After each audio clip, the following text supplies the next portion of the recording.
যেভাবে হসপিটাল আর মানে যেভাবে মানুষের সুবিধা দেওয়ার ব্যবস্থা করেছেন, এটা আর কোনো কেউ করেছিল বলে আমাদের মনে হয় না। ছোটবেলায় সিপিএম রাজত্বও দেখেছি, কিন্তু মমতা বন্দ্যোপাধ্যায়ের মাথায় যে চিন্তাধারা আছে সেটা অন্য কারোর মধ্যে ছিল বলে আমাদের মনে হয় না। আর আমরা জানি যে মহিলারা যেখানে সংগঠিত হয়ে যেভাবে ব্লকে ব্লকে মহিলাদের একত্রিত করতে পেরেছেন আমাদের তনয়া বা তার সঙ্গে যারা থাকে, আমাদের কাছে আপনাদের কাছে একটাই আবেদন আমাদের, যে মহিলারা যদি এই দিদির প্রকল্পগুলোর প্রচার সেইভাবে বাড়ি বাড়ি গিয়ে করতে পারেন, তাহলে 26-এর ভোটে আমাদের কোনো চিন্তা নেই। মমতা ব্যানার্জিকে আমরা অনায়াসেই চতুর্থবারের জন্য মুখ্যমন্ত্রীর আসনে বসাতে পারবো।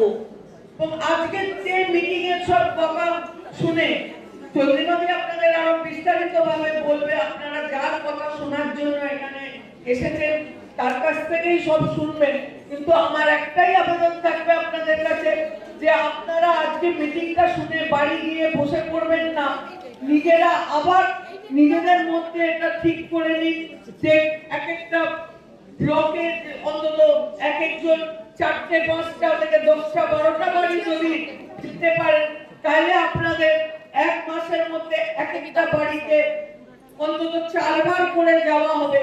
ভাগ করে আপনারা যাবেন, গিয়ে তাদেরকে জিজ্ঞেস করুন যে মমতা বন্দ্যোপাধ্যায় যে প্রকল্পগুলো আপনাদের মধ্যে দিয়েছেন প্রত্যেকে সেটা পাচ্ছে কিনা। যদি না পেয়ে থাকে আপনারা তাদের নাম সংগ্রহ করে আপনাদের যারা আছে উপরে এইগুলো দেখাশোনা করেন, যেটা জেলা পরিষদেই হোক বা ইয়েতেই হোক, সেখানে গিয়ে জানান, নামগুলো দিন, যাতে তারাও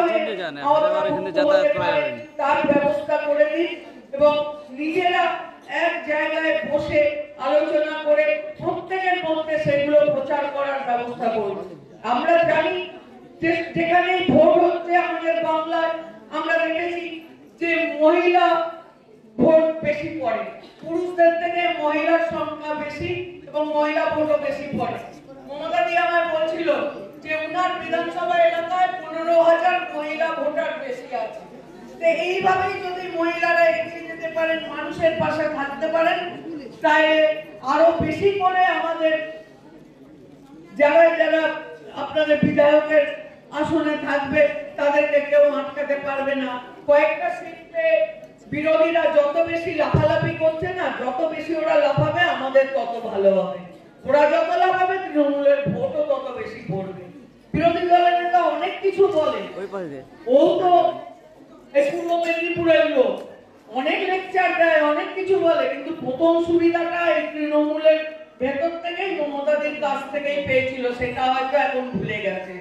ভুলে গেলেও কিছু করার নেই, মানুষই ওকে বুঝিয়ে দেবে যে নিজে বাঁচার জন্য বিজেপিতে যোগ দিয়ে কোনো সুবিধা হবে না। মমতা ব্যানার্জিকেই আবার মুখ্যমন্ত্রীর আসনে বাংলার মানুষ বসাবে এবং বাংলার মানুষের উন্নয়ন একমাত্র মমতা ব্যানার্জির মাথা থেকেই